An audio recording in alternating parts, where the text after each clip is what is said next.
Professor, I mean, you went A to Z. You talked about AB 5, which we'll talk about later on. You talk about the rules and regulations that jack up the price of housing.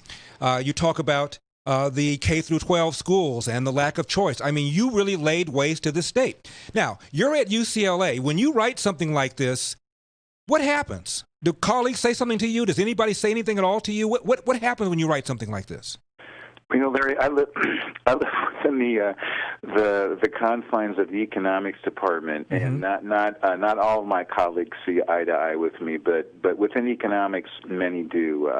Outside of economics and outside of our business school, and a few in our medical school, they'd probably be headhunting for me if they could. Now, Professor, I asked this once of Professor Thomas Sowell. There isn't any real serious economist, Professor, that supports minimum wages, is there?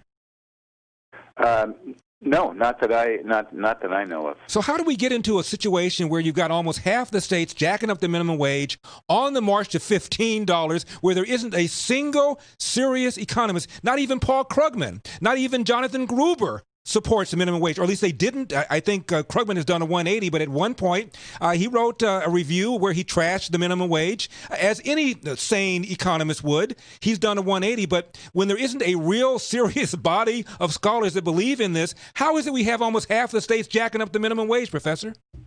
It is, I think it's a crime. I think it's a betrayal to poor people. It's a betrayal to young people who are just starting out in their careers. It's a betrayal to immigrants. All of these people are supposedly the constituents that progressive liberal lawmakers represent. And I think that we really need to call them out and very clearly say that they are betraying their constituents by putting in place laws about minimum wages that prices out very young people, prices out immigrants from the labor market. Even President Obama's economic advisors had told him that implementing a $15 minimum wage would be very, very damaging. And I was with President Obama under a Democratic administration, so I just don't understand why we continue to elect these people that pass laws that are not in the best interests of those who are most hurt by that. This is not about Steve Jobs. This is not about Jeff Bezos. This is not about Mark Zuckerberg.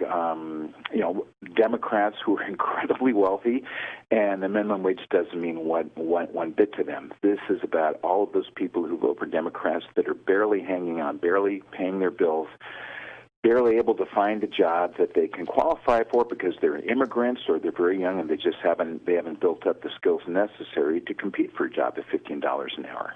My guest is UCLA economics professor Lee Ohanian.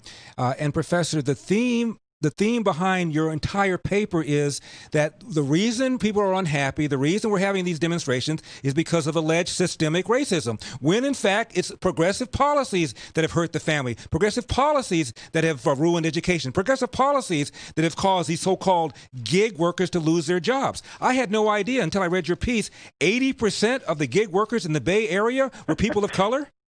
Isn't that something? And explain to people what gig workers are and how gig workers are being hurt by AB 5. Yeah. So California passed a law at the end of last year. It took effect on January 1 that made it illegal.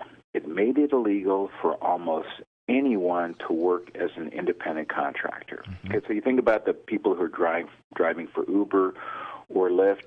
They work as independent contractors. They value the independence that type of employment relationship gives them. They can pick their hours. They can pick the days they want to work. They value that independence incredibly highly. But California state lawmakers took that away from them. They made it illegal. And who are they hurting? They're hurting immigrants. They're hurting people of color. They're hurting very old people who want to drive 10 hours a week. They're hurting very, very young people who are going to college and trying to make ends meet. Is this racism? I'd say it's racism, but nobody's calling it that. Yeah, not the these are the progressive lawmakers who do this. Not the kind of systemic racism they're talking about. Professor, please don't go away. When we come back, I want to ask you, what do we do about this? I mean, obviously we need to elect new politicians, but what do we do to convince people to do that very thing? My guest is Professor Lee Ohanian. His paper is called Progressive Lawmakers Decry Racism, but their policies devastate people of color. It's up on LarryElder.com.